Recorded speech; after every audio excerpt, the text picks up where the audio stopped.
Hello guys, welcome back my new channel. আজকে আমি আবারও একটা নতুন রেসিপি নিয়ে চলে এসেছি। আজকে বানাবো ডিম দিয়ে বেগুন ভাজা। প্রথমে একটা বেগুন গোল করে কেটে নেব, সঙ্গে বেগুনের ভেতরে সাদা অংশটাও কেটে বার করে নেব। এরপর একে একে টমেটো, পেঁয়াজ, লঙ্কা ভালো করে কুচি করে নেব, সঙ্গে বেগুনের সাদা অংশটাও ভালো করে কুচি করে নেব।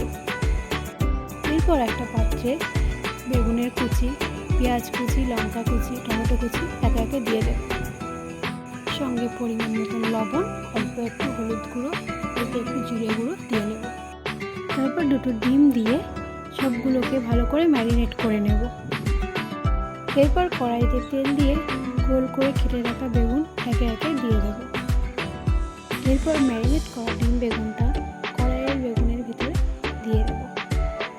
গ্যাসটাকে লো ফ্লেমে দিয়ে ভালো করে লাল লাল করে ভেজে নিলেই রেডি আমাদের সুস্বাদু ডিম বেগুন ভাজা। সকলে অবশ্যই একবার বাড়িতে ট্রাই করে দেখবেন।